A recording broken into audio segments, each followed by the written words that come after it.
Hi everybody.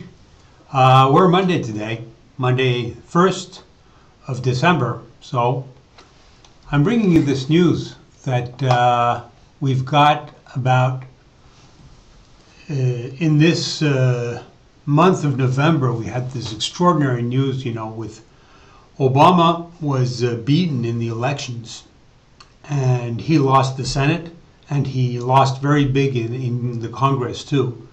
So we've seen that Obama is just like slumping. He's slumping, he's breaking down. He's going into total breakdown, which is really the contrary of everything which we've seen for 6 years. Obama has always been in power. He's always been the man in power. He's always been doing what he wanted. And he's always been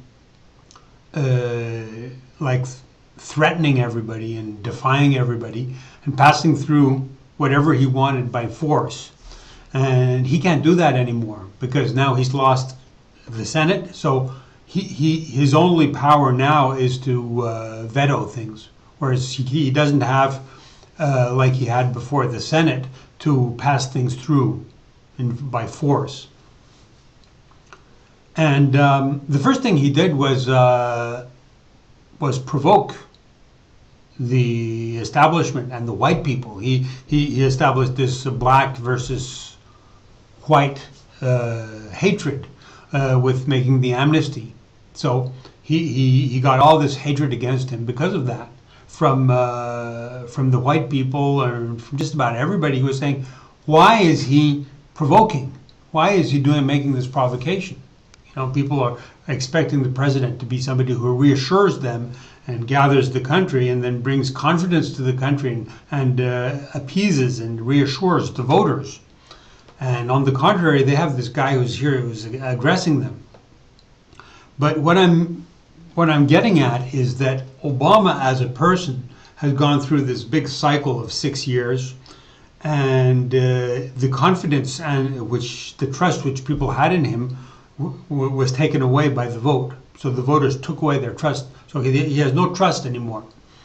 Now, with the amnesty, Obama really put things into conflict. The whole thing went into conflict.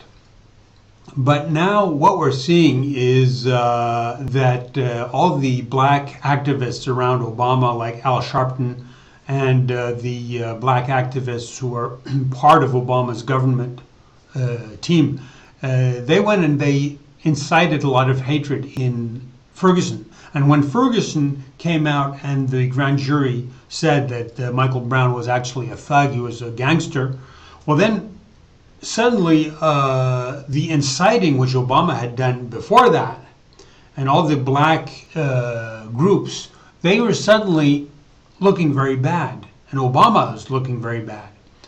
And so now people are looking for culprits. They're looking for somebody to beat up on. And Obama looks like the perfect candidate for that.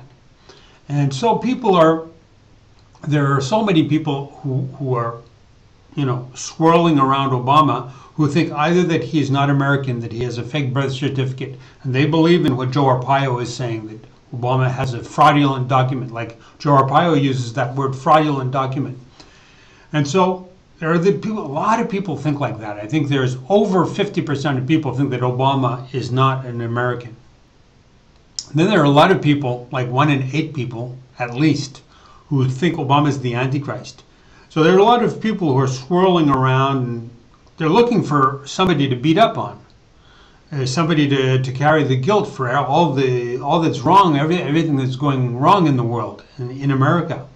And Obama looks like the perfect candidate. He looks like the whipping boy, the whipping boy for the people. And things are getting to that point now. So in terms of the apocalypse, we can see that all these events like Ferguson, Obama's loss in the elections, and the Ferguson, when the verdict came out that said that all the blacks who were inciting hatred, they were wrong because Michael Brown was guilty. He was a gangster. He had beaten the police officer, and So that's happening, and then you can see that there's also this amnesty thing, which is making people crazy. And so we're getting right to the apocalypse because, you know, day after tomorrow, Michelle Bachmann has called for people to make an anti-amnesty march on Washington. But why is that significant? It's because Obama is so fragile now. He's so fragile. He's just tottering on the edge now because he's lost the Senate. He's lost Congress.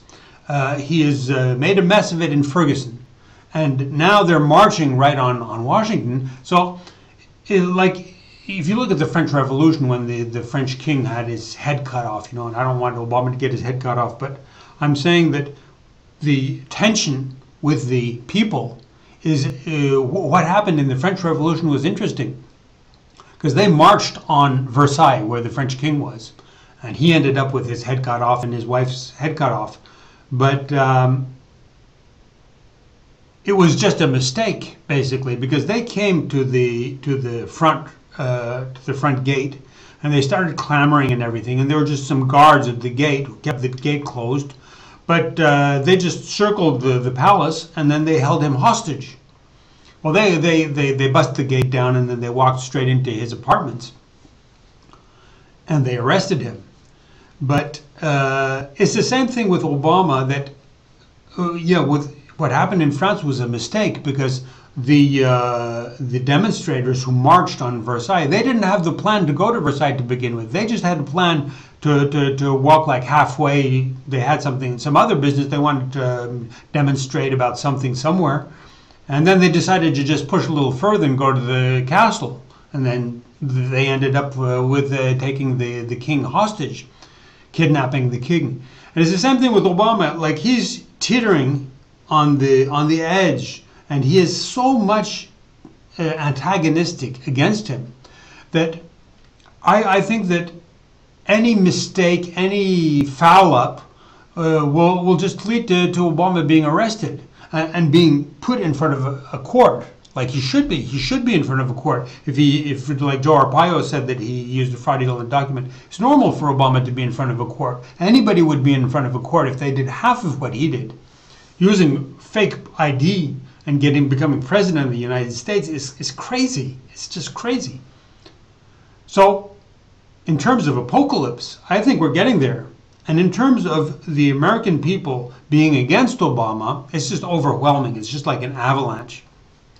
So I think that Obama is now in a situation of a tsunami, and that is the same as the apocalypse. The apocalypse, that we're right there, where physically he's going to have Sheriff Joe Arpaio. He's going to drive his sheriff's truck up to the front gate, and he's going to say, "Okay, listen, we're going to arrest Obama for his security because he has to be put in a jail so that everything is fine, so that he's secure, and then he can have a good trial. He can have a good, really good trial with his lawyers and whatever.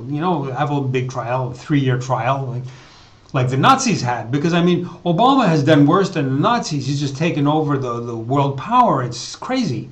And Joe Arpaio says he has a fraudulent document. So I think that in terms of apocalypse, I think we're right there. So that's the news I wanted to give you people now, because we are the 1st of December, and I think that in terms of apocalypse, we're right there now.